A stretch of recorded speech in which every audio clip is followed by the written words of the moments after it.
Assalamualaikum warahmatullahi wabarakatuh. Yang terhormat kepada Pak Randy Ardika, Sarjana Pendidikan Magister Akuntansi, selaku dosen pengampu mata kuliah Akuntansi Keuangan Lanjutan 2.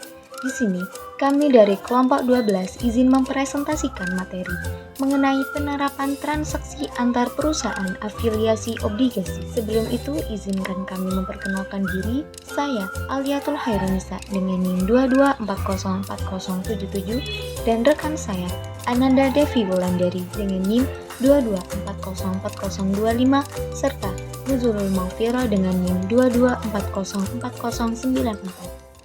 Untuk materi yang pertama yaitu transaksi obligasi antar perusahaan afiliasi, obligasi induk dibeli oleh anak perusahaan. Penarikan konstruktif atas obligasi perusahaan induk terjadi apabila perusahaan afiliasi membeli obligasi yang beredar milik perusahaan induk. Perusahaan anak atau pembeli mencatat yang dibayar sebagai investasi dalam obligasi. Hanya ayat jurnal ini yang dibuat baik oleh perusahaan afiliasi pembeli maupun perusahaan penerbit pada saat pembelian antar perusahaan.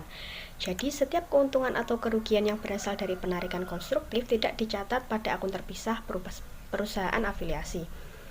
Perbedaan antara akun kewajiban obligasi dan investasi obligasi pada pembukuan perusahaan induk dan perusahaan anak mencerminkan keuntungan atau kerugian konstruktif. Sebagai ilustrasi, asumsikan bahwa S adalah perusahaan anak yang dimiliki 70% oleh perusahaan P yang diperoleh pada nilai buku sebesar 5.600.000 pada tanggal 31 Desember 2006 ketika S mempunyai modal saham sebesar 5 juta dan laba ditahan sebesar 3 juta.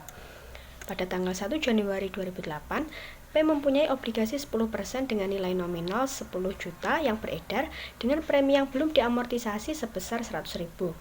Pada tanggal yang sama, S Company membeli obligasi dengan nilai nominal 1 juta seharga 950.000 dari piutang investasi. Pembelian ini mengakibatkan penarikan konstruktif atas obligasi 10% dan keuntungan konstruktif sebesar 60.000 yang dihitung sebagai berikut. Nilai buku obligasi yang dibeli yaitu 1.010.000 dikurangi dengan harga beli yaitu 950.000 sehingga keuntungan konstruktif atas penarikan obligasi yaitu 60.000. Satu-satunya ayat jurnal yang dibuat oleh S ketika membeli obligasi pada perusahaan P adalah investasi dalam obligasi P terhadap kas yaitu senilai 950.000. Jurnal ini dibuat untuk mencatat akuisisi obligasi P dengan kurs 95. Jika laporan keuangan konsolidasi segera dibuat setelah penarikan konstruktif, ayat jurnal kertas kerja untuk mengeliminasi saldo investasi obligasi dan kewajiban obligasi antar perusahaan akan mencakup keuntungan sebesar 60.000 sebagai berikut. Utang obligasi 10% pada debit yaitu sebesar 1.010.000, investasi dalam obligasi dan keuntungan atas penarikan obligasi yaitu pada akun kredit di mana investasi dalam obligasi P itu senilai 950.000 dan keuntungan atas penarikan obligasi yaitu senilai 60.000. Sebagai hasil dari ayat jurnal kertas kerja ini, laporan laba rugi konsolidasi mencerminkan keuntungan tersebut dan mengeliminasi investasi dalam obligasi P. Sementara neraca konsolidasi menunjukkan kewajiban obligasi pada pemegang obligasi di luar entitas konsolidasi sebesar 9.090.000, nilai nominal 9 juta ditambah dengan premi yang diamortisasi sebesar 90.000. Untuk kertas kerja konsolidasi bisa dilihat pada makalah halaman 3. Selanjutnya, laba yang dilaporkan oleh S untuk setiap tahun dari keempat tahun tersebut, P membuat ayat jurnal berikut untuk menunjukkan laba dari S bagi pengakuan bagian per bagian atas keuntungan konstruktif tersebut. Yaitu laba dari S pada sisi debit sebesar 12.000, investasi dalam S dalam kredit sebesar 12.000. Pada tanggal 1 Januari 2013, yaitu tanggal tempo obligasi, seluruh jumlah keuntungan konstruktif harus diakui, dan akun investasi P dan LAM S akan sama dengan 70% ekuitas S. Ayat jurnal kertas kerja untuk mengkonsolidasikan laporan keuangan P Corporation dan perusahaan anak untuk tahun 2008 adalah sebagai berikut. Yang pertama, utang obligasi 10%, yaitu senilai 1.080.000 pada sisi debit, dan keuntungan atas penarikan obligasi sebesar 48.000 dan investasi dalam obligasi P sebesar 960.000 pada sisi kredit. Jurnal ini untuk mencatat keuntungan dan mengeliminasi jumlah residual investasi obligasi dan kewajiban obligasi termasuk premi yang belum diamortisasi. Yang B, yaitu pendapatan bunga sebesar 110.000 pada sisi debit dan beban bunga sebesar 98.000 serta keuntungan atas penarikan obligasi sebesar 12.000 pada sisi kredit. Jurnal ini untuk mengeliminasi jumlah resiprokal pendapatan bunga dan beban bunga. Untuk yang C yaitu laba dari S pada sisi debit sebesar 202.000 dan investasi dalam S sebesar 202.000 pada sisi kredit. Jurnal ini untuk menetapkan resiprositas. Yang D beban hak minoritas yaitu sebesar 66.000 pada sisi debit dan hak minoritas 66.000 pada sisi kredit. Jurnal ini untuk memasukkan bagian hak minoritas atas laba perusahaan anak. Yang E, laba ditahan S sebesar 4 juta dan saham biasa S sebesar 5 juta pada sisi debit dan investasi dalam S pada sisi kredit sebesar 6.300.000. Hak minoritas 1 Januari 2008 pada sisi kredit juga yaitu sebesar 2.700.000. Jurnal ini untuk mengeliminasi akun investasi dan ekuitas resiprokal dan menetapkan hak minoritas awal. Yang F atau jurnal yang terakhir yaitu utang bunga sebesar 50.000 dan piutang bunga sebesar 50.000. Jurnal ini untuk mengeliminasi jumlah resiprokal utang bunga dan piutang bunga. Selanjutnya, obligasi anak dibeli induk perusahaan. Transaksi obligasi dapat terjadi pada saat perusahaan dengan hubungan anak induk membeli obligasi yang diterbitkan oleh perusahaan lain dengan hubungan induk anak juga. Apabila obligasi anak perusahaan dimiliki oleh induk perusahaan dengan harga yang berbeda dan dengan nilai buku obligasi yang ada pada anak perusahaan, maka akan timbul laba atau rugi. Seluruh laba atau rugi tersebut merupakan beban anak perusahaan. Dengan demikian, laba atau rugi tersebut akan dibebankan pula kepada induk perusahaan, tergantung pada presentasi pemilikan saham anak perusahaan dan juga metode pencatatan yang digunakan dalam investasi.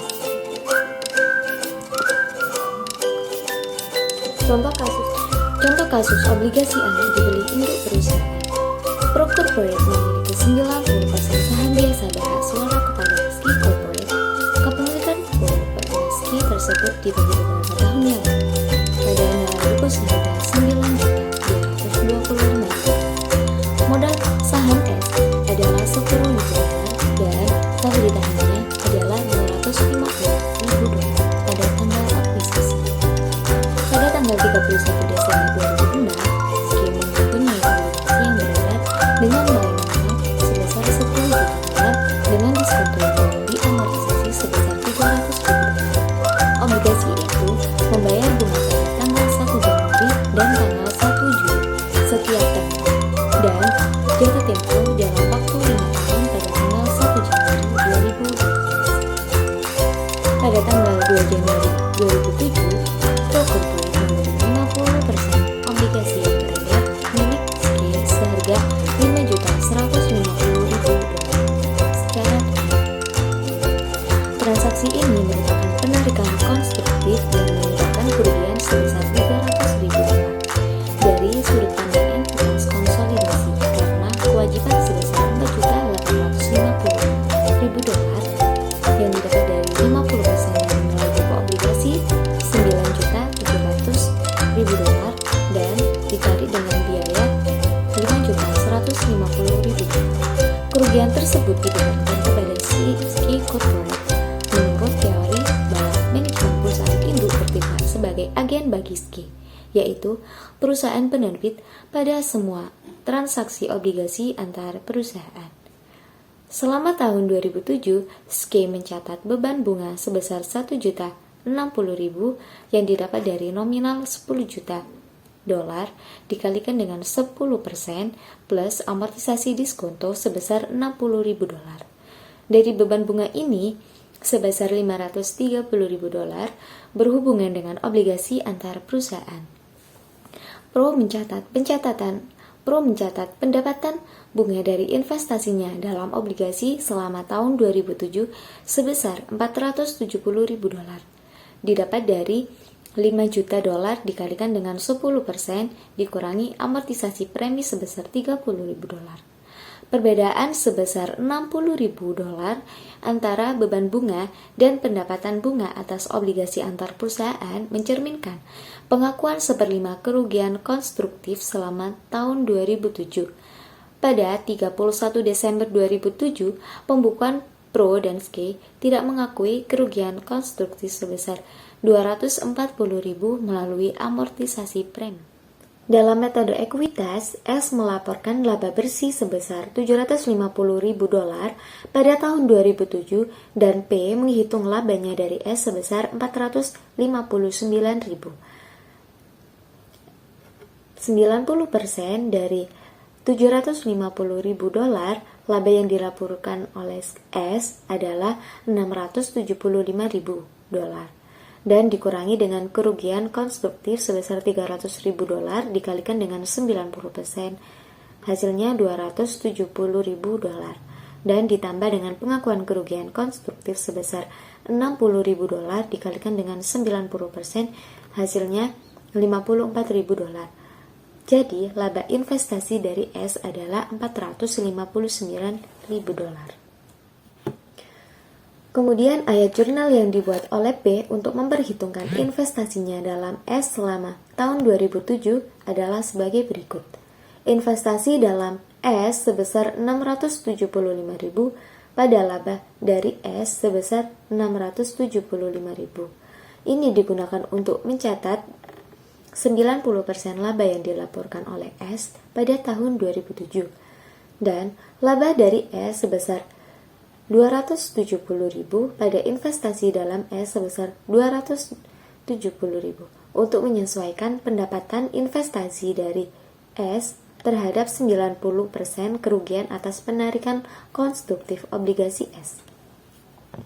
Kemudian investasi dalam S sebesar $54.000 pada laba dari S sebesar $54.000.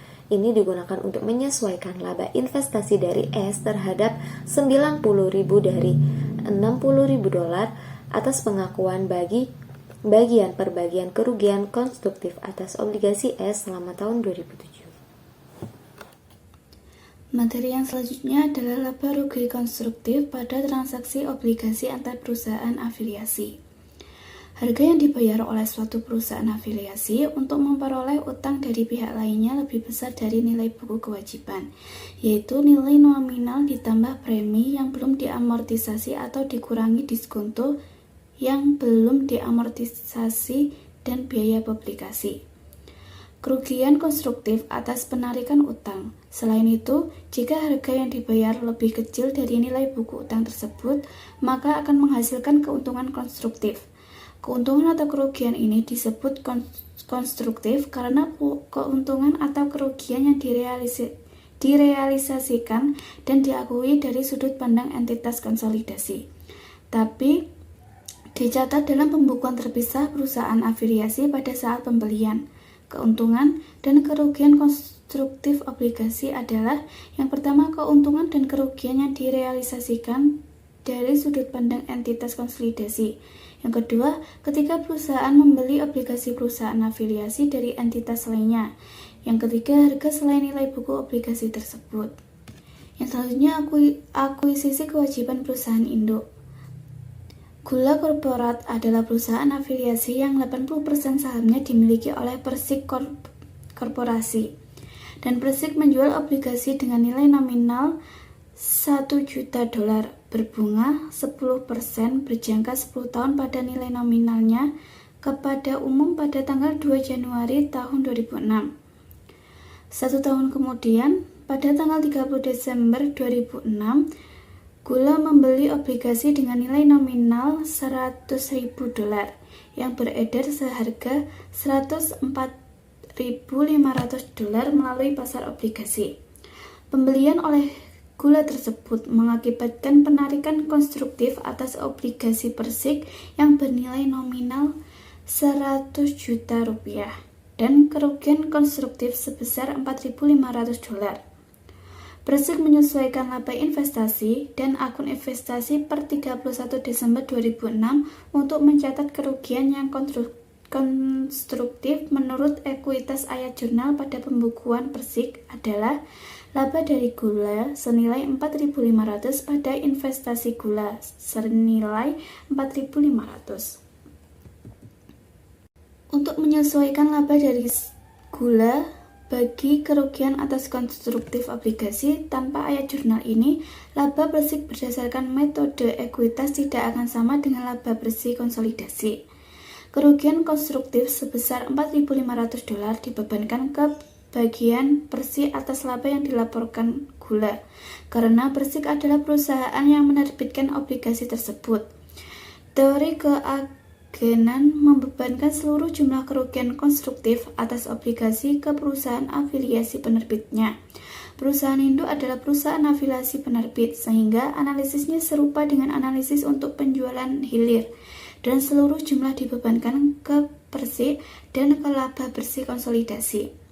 Kerugian konstruktif sebesar $4.500 disajikan dalam laporan laba rugi konsolidasi Persik, korporasi dan perusahaan anak untuk tahun 2006 dan obligasi 10% dilaporkan per 31 Desember 2006. Hal ini terjadi melalui penyesuaian kertas kerja berikut, yaitu kerugian atas penggambaran konstruktif obligasi senilai 4.500, utang obligasi senilai 100.000 pada investasi obligasi 104.500. Selanjutnya, akuisisi obligasi perusahaan anak. Obligasi penjualan gula dengan nilai nominal $1.000, 10% berjangka 10 tahun kepada umum pada tanggal 2 Januari tahun 2006, dan Persik memperoleh obligasi dengan nilai nominal $100.000 tersebut seharga $104.500 pada tanggal 31 Desember 2006 di pasar obligasi. Pembelian oleh Persik ini mengakibatkan pengkodean konstruktif atas obligasi agar yang bernilai $100.000 dan kerugian sebesar $4.500 bagi entitas konsolidasi. Hanya 80% dari kerugian konstruktif tersebut yang dibebankan pemegang saham sebagai besar karena pembelian obligasi perusahaan anak setara dengan penjualan upstream, di mana transaksi antar perusahaan ini mempengaruhi beban hak minoritas. Dalam akuntansi, untuk investasinya dalam gula menurut metode kesetaraan, Persik mengakui 80% kerugian konstruktif dengan ayat jurnal berikut, yaitu laba dari gula senilai 3.600 pada investasi senilai 3.600. Penyesuaian kertas kerja konsolidasi pada tahun pembelian obligasi antar perusahaan adalah sama dengan ilustrasi untuk pembelian antar perusahaan atas obligasi.